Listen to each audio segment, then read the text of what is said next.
Welcome to the Honest TV podcast, with a podcast for health professionals and the wider community. Look to explore diversities in health, ask some hard questions, and have some honest conversations. My name is Archie. I'm an EP based on Sydney's Northern Beaches, and joining me as always is Perth-based allied health business owner Andrew. Andrew, how are you? I'm good. How are you? I'm very well. What time zone are you on right now? I am on Sydney time zone right now. Wow, so there you go. I think we are podcasting from the same postcode. But at home, because you're in a different clinic today, and Zoom's actually good because we've worked out how to Zoom. We've worked out how to create content out of this stuff, and it requires us recording it.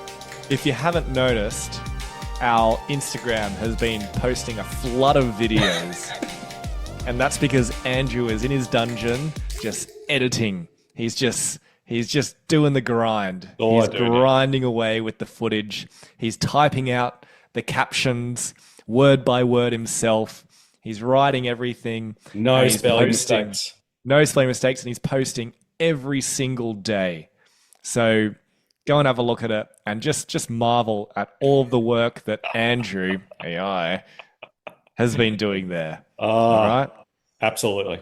I don't know how you do it. I don't know where you find the time to just be a professional video editor, business owner, it's just all-around great guy. A really valuable use of my time. That's the way that I look at it.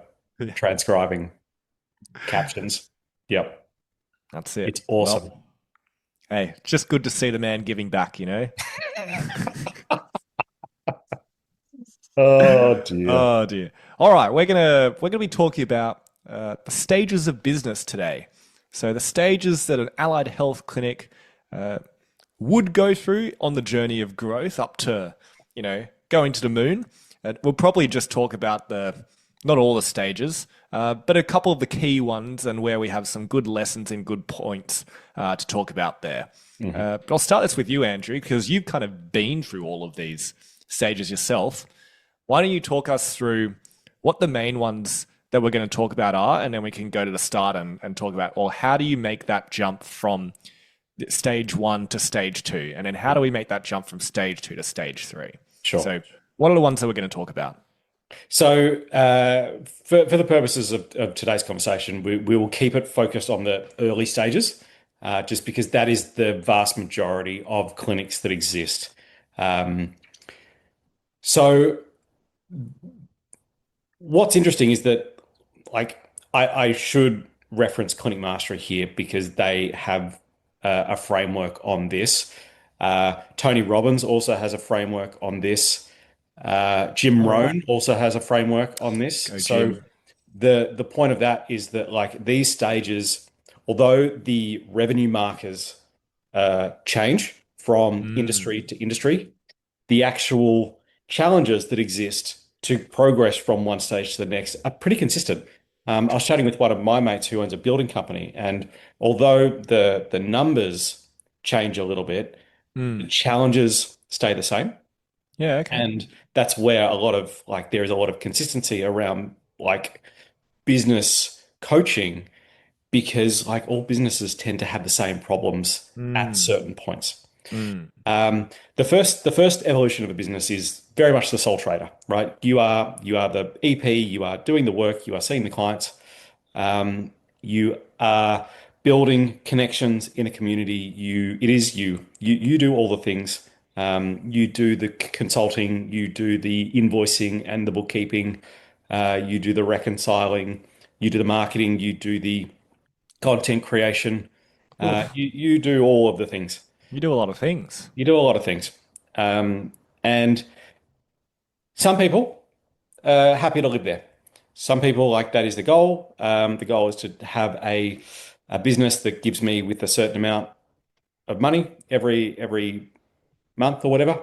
And there's no real need or want to grow past that point. But what we find is that for people that do want to continue on that growth journey, that because they hit that cap of I am now working 7 days a week and 10 hours a day, and I can't do more. The next stage of business is, it is not just about you now. You need to bring in probably EPs, right? Mm-hmm. Probably clinicians to be able to help take over some of the load Mm. Mm. of client work. Um, so you start to build a team. The third stage of business is where you built a team, you are still treating, but because your business needs from you now more than what you can actually do in a week, the third stage is more about reducing your clinical load so that you can work on the business. Mm. And they're the three typical stages that we see. Nice. Awesome. I look forward to now. Now I've seen my future of this podcast. I really look forward to talking about it. Can't wait to get to stage three. All right. Well, let's talk about going from stage one to stage two. So going from how do you break through that ceiling of being a sole trader and getting over that line to start bringing on team more clinicians? It's a big leap for people, and it is it's something that you have to really want to do. Um, because the reality is that the reputation that you have built and the clients that are coming because you have built those relationships. Yeah. And now you're potentially bringing in somebody else who represents you and what you've built. And there is a bit of like, I have to let go of some things for that to be able to happen, which is Absolutely. big for people because you can't do it all at Mm. that point. And oftentimes, like there is a point where it's just like, I am frazzled, I am tired, I either need to scale back or I need to push through. Mm. So what it means is hiring for the first time. Yeah. So then once you've brought in that person, a business that has relied solely off your reputation, your clinical treatment, all your journeys, you're now placing trust in another human being Mm. to represent you. That must be a tough step slash a very difficult process to then go, it's like, well, how can I maintain the same level of care, the same reputation, but it's no longer me? Mm. So is there a level where, oh, obviously you want that person to replicate as much as possible the same client experience, but is there a level as well where you have to trust that someone else is going to do it a little bit differently? You have to. Uh, it would be unrealistic to expect that they will do it exactly the way that you do it if you give them enough training. That is unrealistic for somebody to do, but it's also probably stifling for that person that you must treat in a certain way and speak to people in a certain way and follow a specific protocol. Like you're taking the thought and the imagination out of treatment if you're just here is the template, follow the template. Mm. Which I imagine following a template and replicating service is potentially easier from a business side of things to just multiply and grow. However, I think it misses the human cost of that in that maybe that'll work initially, but it isn't actually going to lead to long-term growth because you're missing the human cost of this, that this person isn't necessarily going to want to just be a copy and paste version Hmm, of you long term. Maybe it's correct. great initially because it's like, hey, I'm enjoying seeing people and people are saying that this is great and I'm good because I'm doing the same thing as you. But that person is going to want in their future some autonomy. some creative control of what they're doing because we are humans and not robots. So I think that's just something that people have to think about. That's like, well, you have to find a way to replicate and maintain client experience while also allowing a level of individuality in there. So this is my point of view as a as a team leader of EPs who I allow to all practice slightly differently, still working off the same evidence base and maintaining the same level of client experience Mm. across the team as much as possible. However, I will do something very different to how Sam will do something because we're That's different okay. people. And if I took that away from Sam, it's like, no, you have to do it like I do it. Mm. I don't think that's good for my team. So, what are the things that you feel are like fundamental to teach people before they're allowed to go and treat? Well, people need structure. Okay. To be creative, you still need structure. Okay. Otherwise, it's like giving someone all the paint colors in the world and all the different canvases and paintbrushes and going, all right, now be creative. Mm. It's like, well, hold on. I don't even know what the fuck I'm supposed to be creative with. It's like, if I go, it's like, here's a canvas, here's these three colors, and here's this brush. Be creative. It's like, okay, all right, I've got some structure. I know where to start. I've got something I can follow, and I can be creative within this. It's like perfect, great. Autonomy and how you do it within the same structure. Hmm. That's good.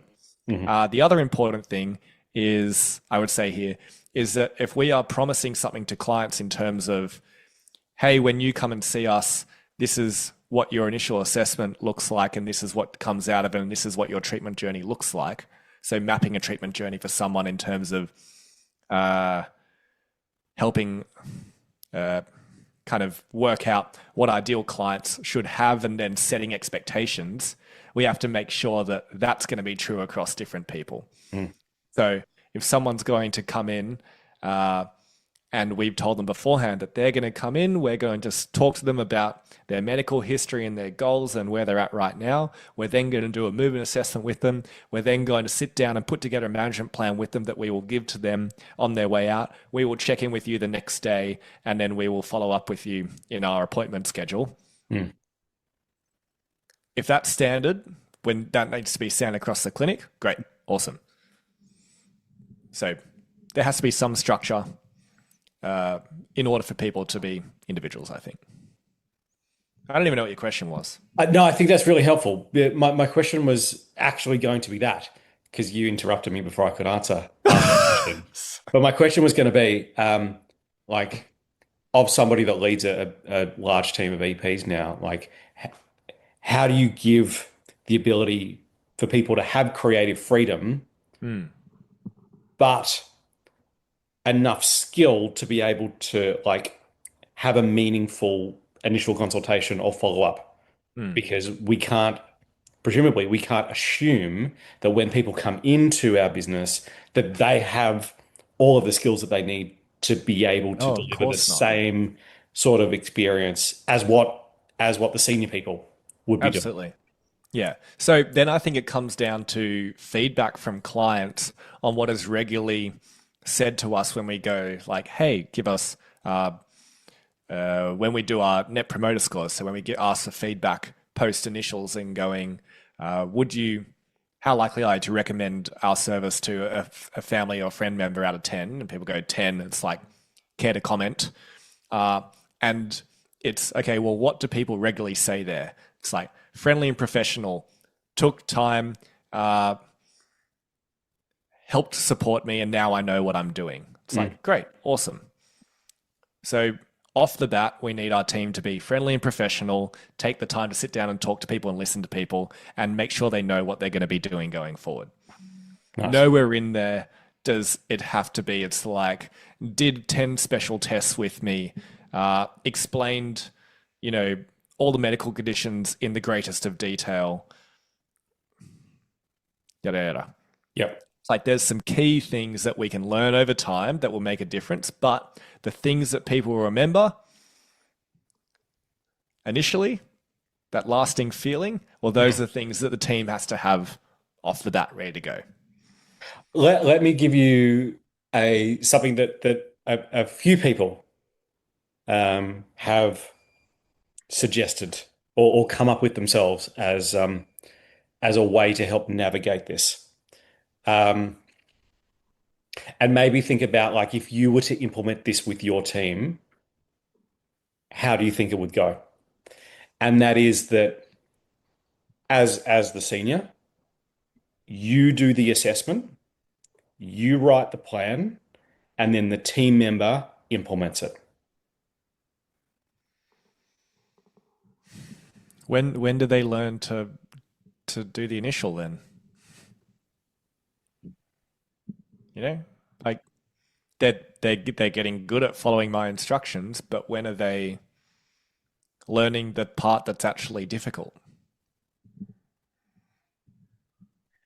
And presumably that initial is a really important rapport building moment. The initial's the most important session. It is. It always is. It's the most important session because first impressions are important.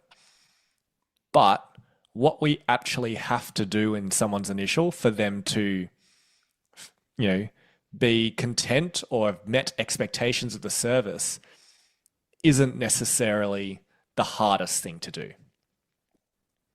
Because I can know absolutely nothing about someone's condition clinically, but they can leave going, he was friendly and professional, and he listened to me, and he helped me put together a plan of what we're going to do next. Mm. Great. That's fine. Mm. So I disagree with that because I think that is people still holding on to that thing and not letting go of I have to do this. It's almost a bit of a scarcity mindset as well Mm. of hey, you're hoping to bring on team or you're hoping to pass on some responsibility here to other people. But at every single point in this journey, if you're going to go, no, but I have to do this bit and then Mm. you have to do what I tell you, when does that stop? So, okay, maybe right now it's okay, well, I do the initial assessments and then my team follows my plan. It's like, okay, well, what about when you go to someone else having to run a team meeting? It's like, Mm. well, no, I run the team, like write what you're going to do, and then you get to do what I tell you to do. It's like, okay, Mm. so what's actually happening here? So it's just putting I feel like it's putting a handbrake on everything. 100%. Yeah. And maybe you then go, it's like, okay, some of these initials didn't go as well as what I would hope. But then that is an actual learning opportunity for people. Because if you give them no opportunity to actually get anything wrong, then how are they going to learn how to do it better? And you can apply that to anything because they could then look at me or business owner and go, it's like, oh, have you not done anything wrong Mm. in all the initials you've done since you started? Well, how did you start doing initials? Exactly. I just did it because I You had just to. started. Yeah. It's like, right. So how the fuck do you want me to learn? Like, it just doesn't Right. make sense. It's like trying to teach someone a sport and go, it's like, no, no, no, you don't do it. I'm going to do it. And you're just going to watch me do it. And Mm. then imagine trying to learn a golf swing from just watching Tiger Woods swing over Mm. and over and over. It's like, okay, keep watching. All right, now watch it from this angle.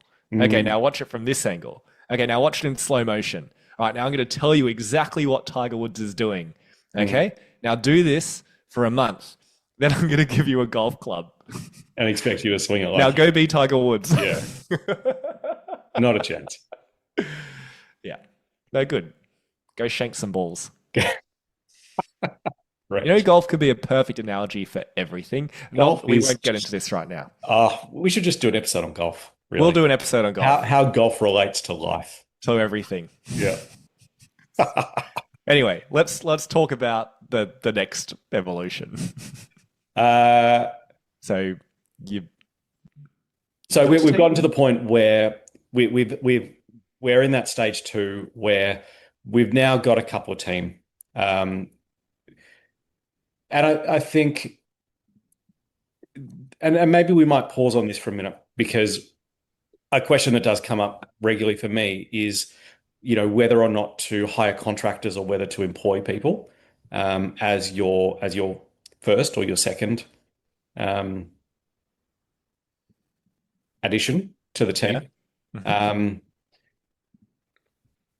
the reality of that situation is that if you employ somebody and you are still a sole trader, like that is a big investment that you are putting in that person, and there is a lot of risk at that point.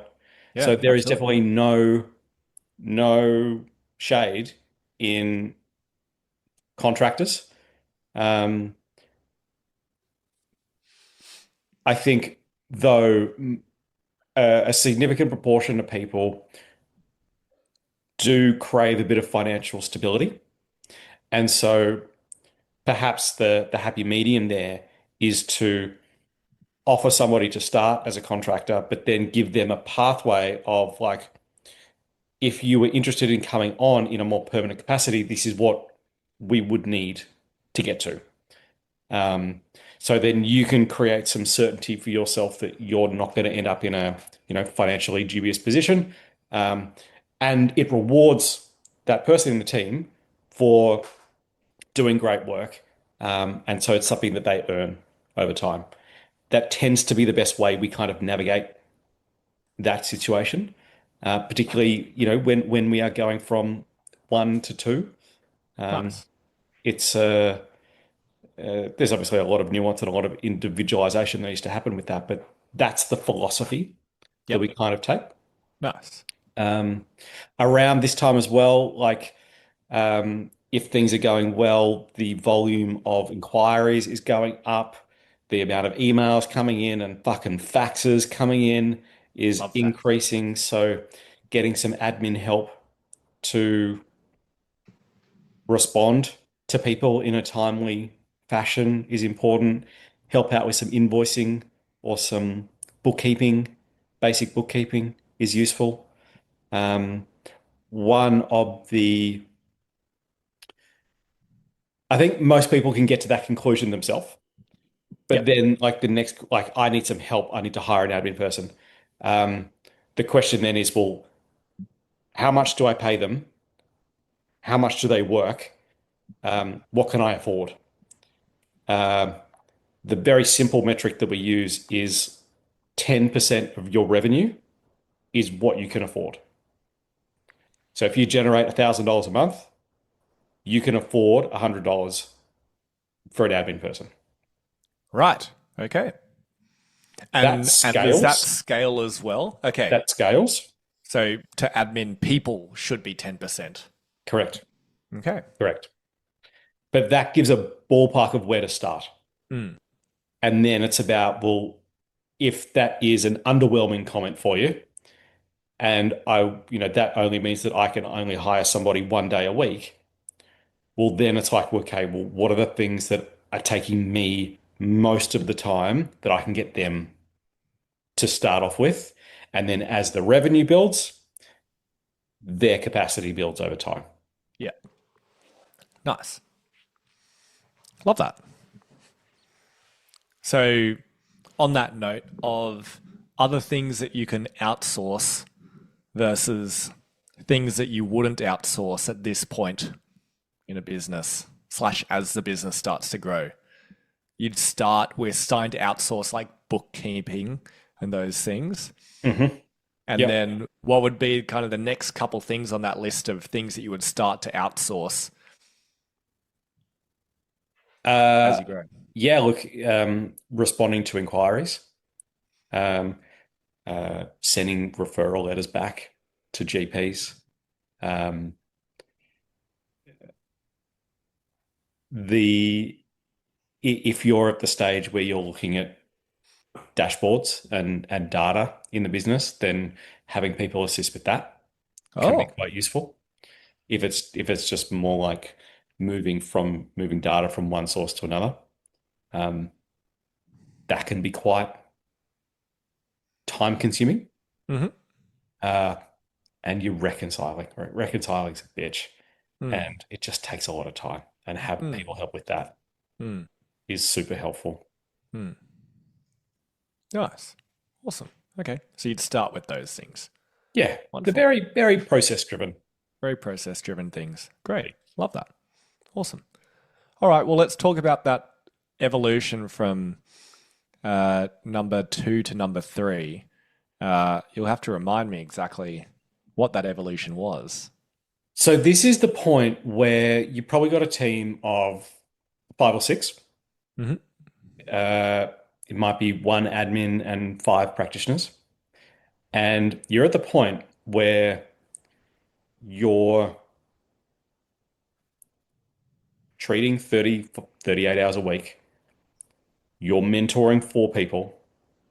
You've got an admin person coming to you asking a million questions. You're still doing all the advertising and the marketing and the referral work. And this is the point where people are like, I've just fucking built a job for myself because this business is still very reliant on me. And this transition point is like, I need to reduce my clinical load, not because I want to, but because in order for me to support the team properly, I need to. Mm. And that's this transition point where you don't necessarily come off the tools, but you are reshifting your focus to my job is to support the team. The team's job is support the clients, as opposed to what existed before, which is like we're all just working as Yeah. clinicians, but I just have a few extra jobs. You just do more. Yeah. Yeah. Yeah. Okay. And so one of the things that often comes up here for people is because your referral base increases because more people are hearing about you, uh, that you end up with team members who perhaps have slightly different types of clients or types of conditions that they want to work with than what has been traditionally coming in. And one of the conundrums that business owners have in this area is like, to what degree do I expect people in the team to go and build connections in the Mm. community, or Mm. does that just sit with me and that is Mm. my job and I do that thing? Mm. Um, from somebody who has done this incredibly well, where do you sit on that point? Sorry? Do you feel like there is there is benefit to team members building their own connections in the community and building referral Oh, networks for themselves and not just being reliant on the business to generate referrals for them? oh God, yeah. Absolutely. At a point. Um, but I also think that it doesn't always have to be a super conscious effort either. It can be things that are happening in their every week caseload that can contribute to that, to help start that process. It doesn't have to be go and knock on the door of these clinics with some business cards or go and cold call or message or email these businesses or DM them on Instagram and say, want to catch up for coffee. It Mm. doesn't have to be that to start. Okay. So what are Often, what if are you some like low-hanging fruit things? really low hanging fruit, well, if you want to see a certain type of client, it's likely because you've already seen a person like that before, or you are seeing a person like that and you go, hey, I kind of enjoy this. I like working with this person or these people that I've started to see. It's like, great.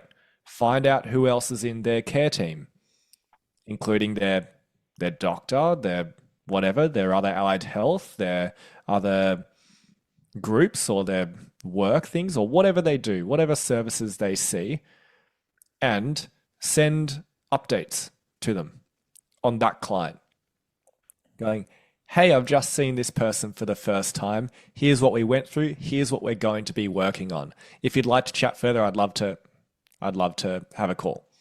It's like, great, cool. In 2 to 3 months' time, once you've been working with her a bit, it's like, hey there, just sending you an update on this person. They've been going really, really well with exercise physiology. Here's some markers that we've been tracking, and here's how they've improved. If you'd like to chat, I'd love to call. Mm, And that one email or that one update can go to like 5 different people for that one client. mm, Okay, then if you do that once every 2 to 3 months for that one person, there's 10 touch points that you've sent out to referrers and the network of people who see that person. mm, If you have 2 people in that ideal client or that networking area that you'd like to see more of, great. There's 20 touch points over a 2 month period of reaching out to people who work with those people. If you have 3, if you have 4, if you have 5, it's like boom, you're up to 100 touch points with 5 people or 10 people over the course of 3 months, just by sending updates on what you're doing, mm, and to not just the required doctor, but to everyone in that person's care team. mm, Wonderful. Done. mm. Start with that. Love it.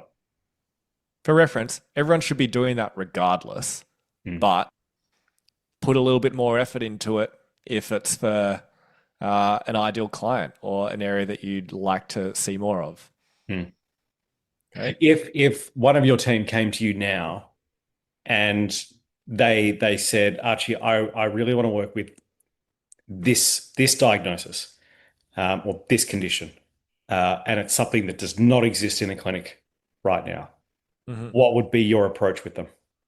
I'd want them to go and observe someone who is working with that person. Interesting. Even if that's another EP? Yeah.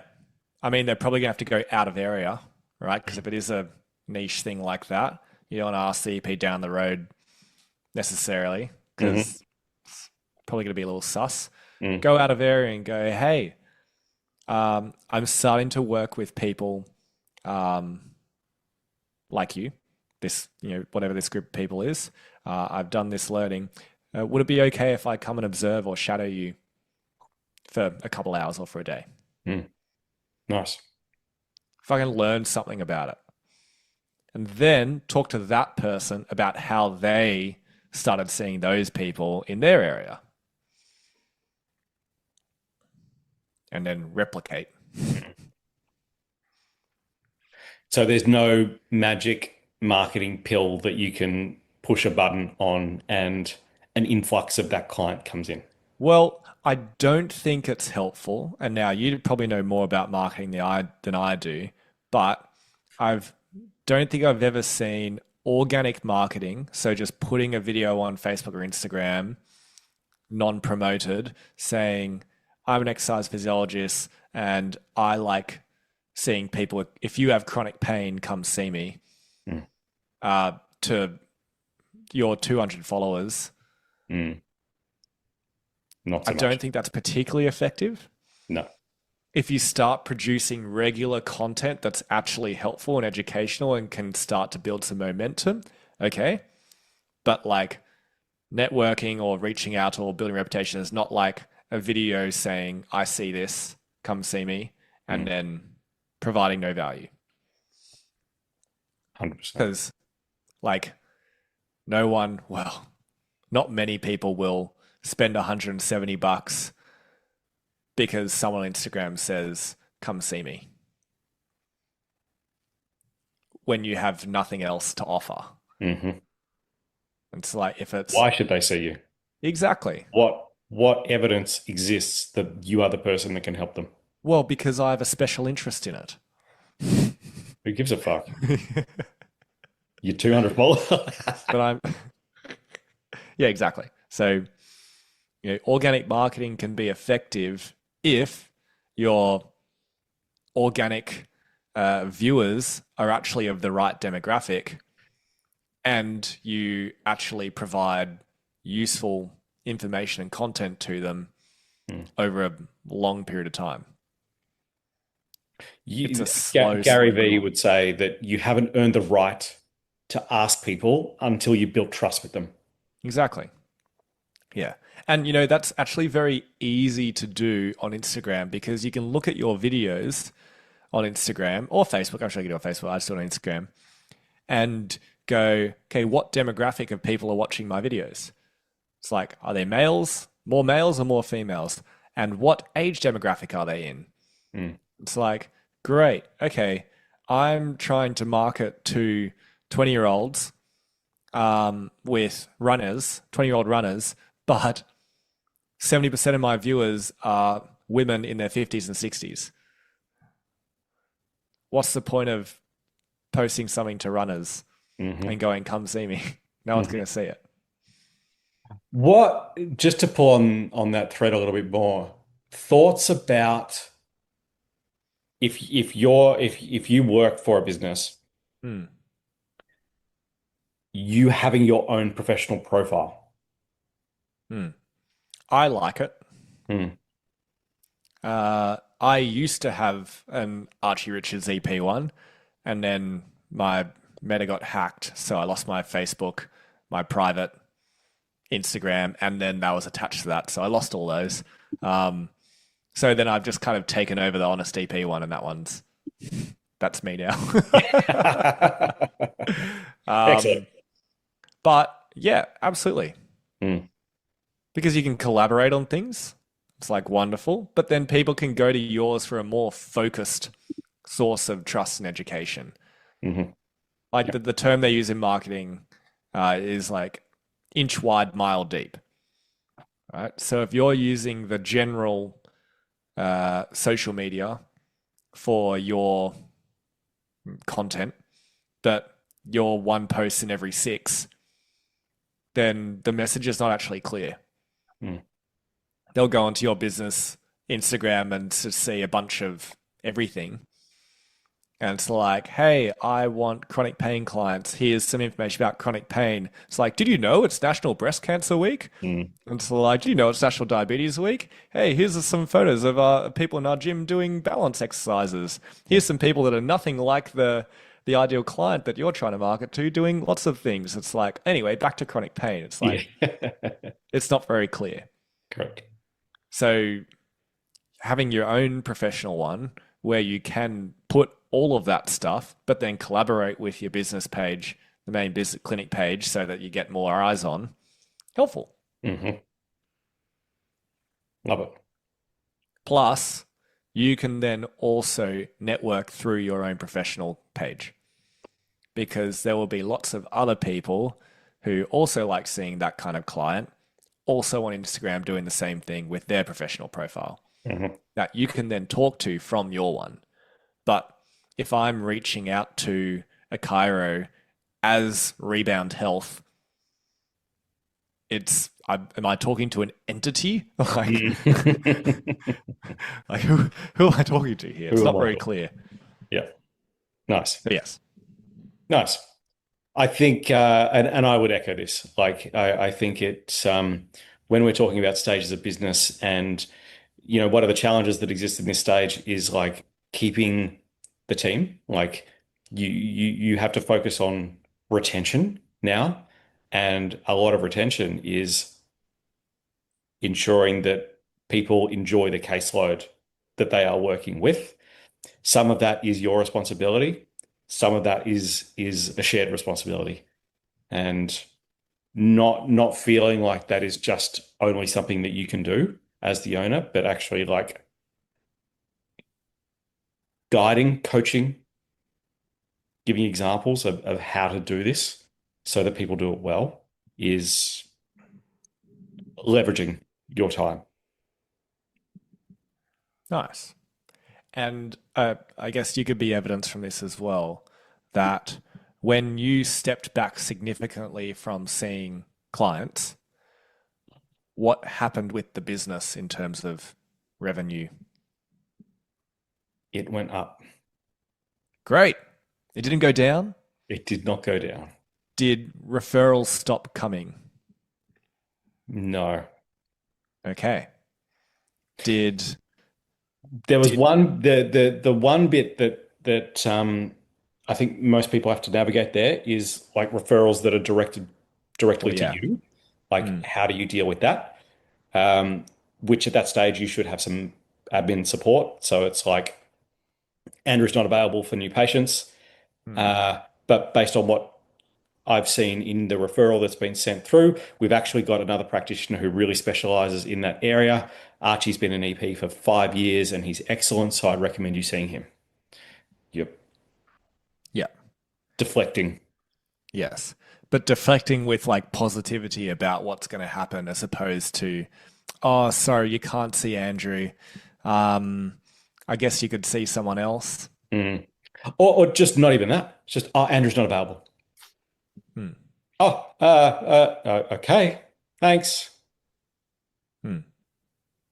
No. Yeah. And that is scripting, right? That is training people with scripts as to Hmm. when this comes up, you say these words until you get to the point where you're able to like create your own version of those things.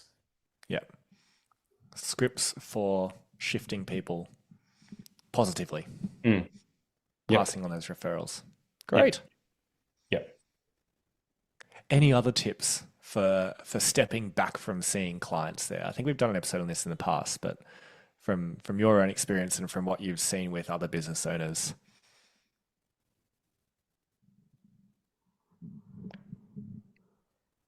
He's thinking This is my deeply. thinking face.